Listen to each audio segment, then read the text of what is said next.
অসম গণ পৰিষদৰ হাতীৰ প্ৰতীকত নিৰ্বাচনত অৱতীৰ্ণ হোৱাৰ কাৰণে আমি প্ৰাৰ্থী বা এটাও সন্মানীয় বিধান পৰিষদ নাপালোঁ।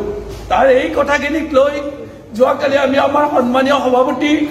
আৰু সন্মানীয় কাৰ্যকৰী সভাপতি আৰু সন্মানীয় দলৰ জ্যেষ্ঠ নেতাসকলক অৱগত কৰাত তেখেতসকলে আমাক কিছু কথা কৈছে যদিও আমি আশ্বস্ত হৈছোঁ যদিও আপোনালোকৰ হাতত এই আটাইবোৰ মই এৰিছোঁ, চিন্তা কৰিব লাগিব। এই মৰ্মে মই আপোনালোকক আজি কথা দিছোঁ, মই যি ধৰণে আপোনালোকক সহযোগিতা কৰিব লাগে, আপোনালোকক প্ৰত্যেকে প্ৰতিষ্ঠিত কৰিব লাগে, ৰাজনৈতিকভাৱে হওক অৰাজনৈতিকভাৱে হওক মোৰ ব্যক্তিগতভাৱে হওক এইখিনি কৰাৰ মই আপোনালোকক প্ৰতিশ্ৰুতি দিছোঁ। আমি এইবাৰ নিৰ্বাচন দিলে সেই বক্তব্য দি যোৱা এজন আমাৰ সভাপতি আমি খুব বিশ্বাসত থাকিলোঁ, কিন্তু আমি দেখিলোঁ অতি দাদাবাজ সভাপতি আমাৰ সভাপতি মোৰ ভাষা অতি দাদাবাজ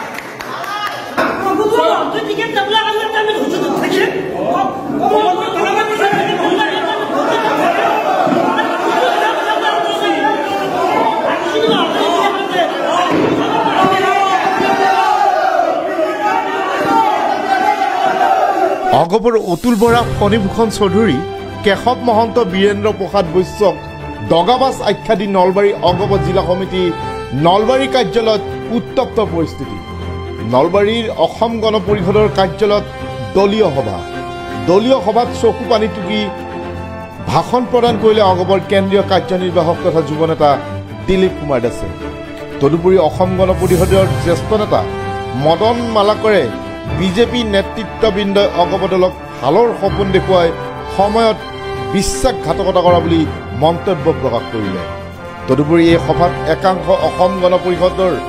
কৰ্মী জাঙুৰ খাই উঠি অগপ আৰু বিজেপি দলৰ মিত্ৰতা কোনো কাৰণতে নামানো বুলি মন্তব্য কৰি ভাৰতীয় জনতা পাৰ্টীক ভোট প্ৰদান নকৰোঁ বুলি মন্তব্য দিয়ে। তদুপৰি অসম গণ পৰিষদৰ কৰ্মীসকলো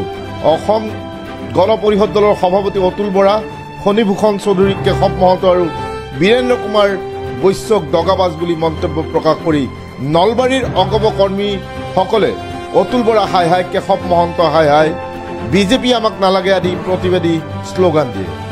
আনহাতে অনাগত দিনত যেতিয়ালৈকে এই চাৰিজন ব্যক্তি অসম গণ পৰিষদ দলত থাকে তেতিয়ালৈকে দলটোৰ উন্নতি নহয় বুলি কৰ্মীসকলে দোহাৰে। অৱশেষত দলীয় কৰ্মীসকল ক্ষোভিত হৈ যি হাহাকাৰময় পৰিস্থিতিৰ সৃষ্টি কৰি উক্ত সভাত অসম গণ পৰিষদ দলৰ কেন্দ্ৰীয় নেতৃবৃন্দক অপব্যৱহাৰ কৰিলে সেই বিষয়ে সন্দৰ্ভত সংবাদ মাধ্যমৰ আগত যুৱ নেতা দিলীপ কুমাৰ দাসে ক্ষমা বিচাৰিলে। News desk report, news Assam. আমাৰ অসম গণ পৰিষদ দলটো হৈছে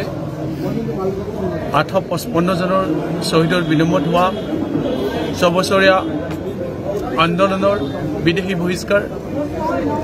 অসমীয়া ভাষা, অসমীয়া সংস্কৃতি আৰু অসমীয়া জাতিক সুৰক্ষিত কৰাৰ কাৰণে। আৰু এই অসম গণ পৰিষদ দলটো হৈছে অসমীয়া জাতিৰ স্বাভিমান। সেই হিচাপে আমি অসম গণ পৰিষদ দলৰ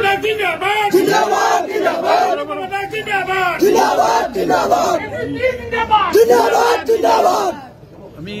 সেই হিচাপে এই অসম গণ পৰিষদ দলৰ জন্মলগ্নৰ পৰা দলটোৰ লগত জড়িত হৈ আছো। নলবাৰীয়া ৰাইজ আপোনালোকে জানে আঞ্চলিকতাবাদী ৰাইজ, নলবাৰীয়া ৰাইজ সংস্কৃতিবান ৰাইজ। এই অসম গণ পৰিষদ দলটোৰ পৰাই 1985 চনৰ পৰা 5 বাৰকৈ অসম গণ পৰিষদ দলৰ নলবাৰী বিধান পৰিষদৰ পৰা প্ৰতিনিধিত্ব কৰি সন্মানীয় বিধানসভাত 2 বাৰকৈ কেবিনেট মিনিষ্টাৰ হৈছে আমাৰ সকলোৰে মৰমৰ হিয়াৰ আমঠু প্ৰয়াত নগেন শৰ্মা দেৱী। তাৰপিছত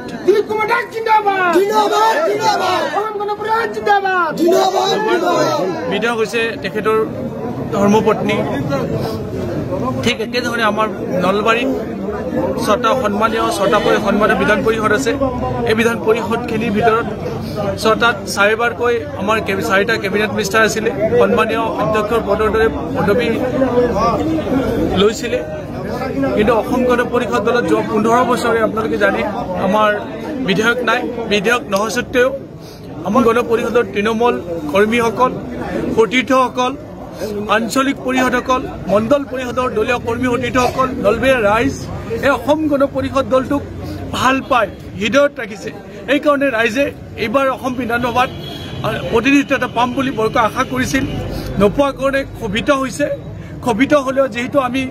জাতীয় ধাৰাক আগবঢ়াই নিয়াৰ ক্ষেত্ৰত নলবেৰীয়া ৰাইজ সদায় আগ্ৰহ নলবেৰী ভাষা অসমৰ ভাষা সংস্কৃতি ৰক্ষাৰ কাৰণেই নলবেৰীয়া ৰাইজ সদায় যিহেতু আগত থাকে সেইকাৰণে অসম গণ পৰিষদ দলৰ সতীৰ্থসকলো সদায় আগত থাকে আজি ক্ষোভিত হৈ দুই এটা কথা কৈছে হয় নিশ্চয়কৈ ক'ব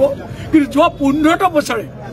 বছৰে অসম গণ পৰিষদ দলৰ সদস্যসকলে দলীয় সতীৰ্থসকলে একো এটা পোৱা নাই তথাপি দলটোৰ পতাকাখন ধৰি আছে আপোনালোকে জানে সংসদত যে বিৰোধী আন্দোলন আছিলে তাত আমাৰ অসম গণ পৰিষদ দলৰ হৈ নলবাৰী জিলাৰ ৰাইজ অসম গণ পৰিষদ দলৰ সতীৰ্থসকল আগবাঢ়ি আহিছিলে যোৱা 11 ফেব্ৰুৱাৰীত কৰ্মী সন্মিলন অনুষ্ঠিত হাজাৰ মানুহ অনুষ্ঠিত হৈছে আপোনালোকে টিভি পৰ্দাত দেখুৱাইছে বাতৰি নিউজ কৰিছে সেই সত্ত্বেও অসম গণ পৰিষদ দলৰ তৰফৰ পৰা আগন্তুক বিধান পৰিষদ নিৰ্বাচনত হাতীৰ প্ৰতীকত ভোট দিবলৈ নাপায় ৰাইজ ক্ষোভিত হৈছে ৰাইজে আজি বিভিন্ন সিদ্ধান্ত লৈছে আৰু নলবাৰী বিধান পৰিষদে সন্মানীয় বিধান পৰিষদে যি সিদ্ধান্ত লয় আমাৰ নলবাৰী ৰাইজ নলবাৰী অসম গণ পৰিষদ দলৰ সতীৰ্থসকলে আমি সকলোৱে মানি ল'বলৈ বাধ্য আৰু সেই সিদ্ধান্ত আমি মানি লৈ আগন্তুক পৰ্যায়ত আমি কৰ্মপন্থা আগবঢ়াই যাম আচলতে খবৰত কিছু কথা কৈছে এইটো নহয় আমাৰ দলৰ সন্মানীয় সভাপতি মাননীয় শ্ৰী অতুল বৰাদেৱ কাৰ্যকৰী সভাপতি মাননীয় শ্ৰী কেশৱ মহন্তদেৱ তেখেতসকলে দলটো আগবঢ়াই নিয়াৰ ক্ষেত্ৰত শদিয়াৰ পৰা ধুবুৰীলৈ বৰাক ভেলীৰ পৰা ব্ৰহ্মপুত্ৰলৈ প্ৰতিটো ভাষা ভাষী লোক প্ৰতিটো জাতি জনগোষ্ঠীক অগ্ৰাধিকাৰ দি আহিছে এইবেলি হয়তো নলবাৰীৰ কাৰণে তেখেতসকলে কিবা এটা সজি সন্মানীয় এটা বিধান পৰিষদ দিব বিচাৰিছিল দিব নোৱাৰিলে তাৰ কাৰণে দলীয় সতীৰ্থসকল ক্ষোভিত হৈছে দুখ পাইছে আজি হিয়া উজৰি কান্দিছে আপোনালোকে দেখিছে মাক বাপেক মৰিলেও মানুহ যেনেকৈ নাকান্দে আমাৰ দলৰ সতীৰ্থসকলে আজি হিয়া উজৰি কান্দিছে তাৰ কাৰণে আপোনালোকে কি বুলি ভাবিব এইকাৰণে এতিয়া ভাবিব লাগিব যে অসম গণ পৰিষদ দল নলবেৰীয়া ৰাইজৰ ইয়াৰ আমতো হৃদয়ত আছে অন্তৰত আছে আজি অসম গণ পৰিষদ আগন্তুক বিধানসভা নিৰ্বাচনত অৱতীৰ্ণ হ'ব নাপায় তেখেতসকলে ভাবিছে যে তেখেতসকলৰ কিবা এটা হেৰাইছে নেকি হেৰাল নেকি সেইটো ভাবি হয়তো ক্ষোভিত হৈ দুই এটা কথা কৈছে সেইটো কাৰণে আপোনালোকৰ ওচৰত আৰু অসমীয়া ৰাইজৰ ওচৰত নলবেৰীয়া ৰাইজত আমাৰ অসম গণ পৰিষদ দলৰ সতীৰ্থসকলৰ হৈ মই নিজেই ক্ষমা মাগিছোঁ জানে দলে ইতিমধ্যে সিদ্ধান্ত লৈছে আগন্তুক বিধানসভা নিৰ্বাচনত আমি গোটেই অসমত শদিয়াৰ পৰা ধুবুৰীলৈ বৰাক ভেলীৰ পৰা ব্ৰহ্মপুত্ৰ ভেলীলৈ 26টা বিধানসভা পৰিষদত নিৰ্বাচন আমি অৱতীৰ্ণ হ'ম দলে বৰ্তমান এইটোৱে সিদ্ধান্ত সম্পূৰ্ণ দলীয় সিদ্ধান্তৰ ওপৰত মই একো মত নিৰ্ণয় শক্তি কিমান আছে অসম গণ পৰিষদ নোহোৱাকৈ যিখিনি ভোট এবাৰ যোৱা বছৰ যেনেকৈ 99,000 ভোট পাইছিল তাৰ 70,000 ভোট আমাৰ অসম গণ পৰিষদ দলৰ 70,000 ভোট এতিয়া অসম গণ পৰিষদৰ নলবাৰী জিলা সমিতিৰ আছে আপোনালোকে এইকেইদিন অন্তত আমাৰ নেতৃত্বৰ লগত কথা পাতিহে আমি সিদ্ধান্ত ল'ম আৰু যি সিদ্ধান্ত ল'ম দিলীপ কুমাৰ দাসৰ নেতৃত্বতে হ'ব নিজাববীয়াকৈ সিদ্ধান্ত কাৰো নহয় কিন্তু মই সমষ্টিটো অধিক শক্তিশালী কৰাত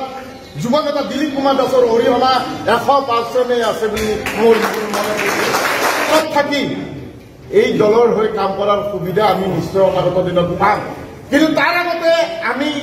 এই বৰ্তমান যিটো আমাৰ অসম গণ পৰিষদ দল আৰু ভাৰতীয় জনতা পাৰ্টিৰ আমাৰ যিটো চুক্তি হৈছে যে মিত্ৰতা এই মিত্ৰতা অক্ষুণ্ণ ৰখাৰ কাৰণে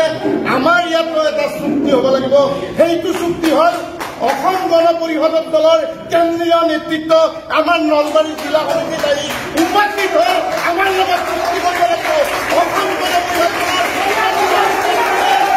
কৰ্মীয়ে যোৱা 5 বছৰে হৈ থকা বঞ্চিত হৈ থকা প্ৰতিটো কামৰ মূল্যাংকন আমাৰ প্ৰতিজন কৰ্মীৰ হাতত অৰ্পণ কৰিব লাগিব তেতিয়াহে আমি ভাৰতীয় জনতা পাৰ্টীৰ মনোনীত প্ৰাৰ্থীক ভোট দিম অন্যথা আমি ভোটৰ পৰা বৰ্জন থাকিম